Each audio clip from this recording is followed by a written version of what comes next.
আসসালামু আলাইকুম রহমতুল্লাহি বারাকাতু। কি অবস্থা ভাতিজারা বন্ধুজারা, আছেন নিবালা খাইছেন নিবা তান্ন বাড়ির কি সংবাদ? আলহামদুলিল্লাহ, আইও আন্নগ দোয়ায় সুস্থ এবং ভালো আছে, কিন্তু আন্নগ মতো সচ্ছল সুস্থ নাই, মোটামুটি সুস্থ। তারপর আলহামদুলিল্লাহ, আসলে অসুস্থ হইলে বোঝা যায় যে সুস্থতা আল্লাহর কত বড় নিয়ামত। এটা আমি হারে হারে বুঝতেছি। যাক আলহামদুলিল্লাহ, এটা আর কোনো কষ্ট নাই।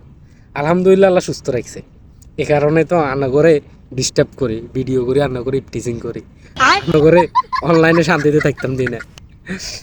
যাক, হ্যাঁ, আজকে 8 তারিখ, জুনের 8 তারিখ।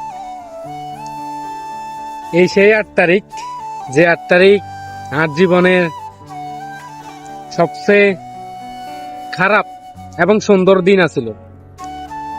এই 8 তারিখ সেই 8 তারিখ, যে 8 তারিখে সবার দোয়ায় আল্লাহ আরে আরেকটা বার নেক হায়াত দিছে।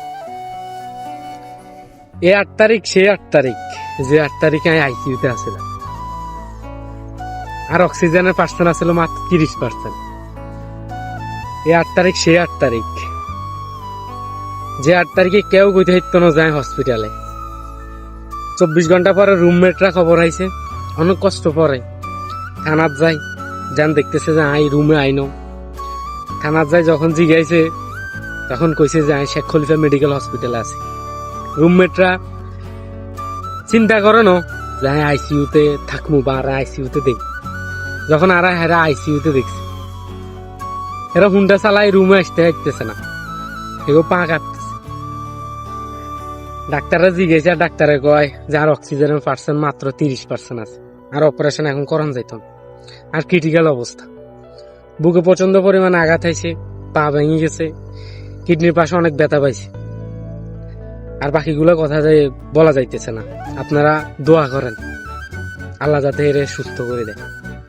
আমরা কিছু কইতে পারি না। 80% অক্সিজেন প্লাস না হইলে আমরা অপারেশন করতে পারতাম না। পরে রুমমেটরা চলিয়ে আইছে, আইনের পরে বাড়িতে খবর দিছে। বাড়িতে 2 দিন পরে খবর পাইছে। 2 দিনের দিন খবর পাই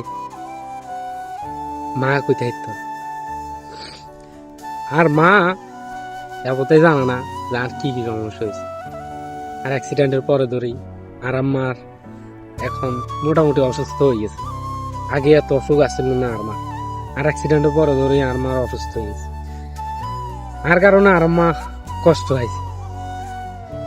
আলহামদুলিল্লাহ, আল্লাহর এই শুকরিয়া আদায় করে শেষ করতে পারতাম না।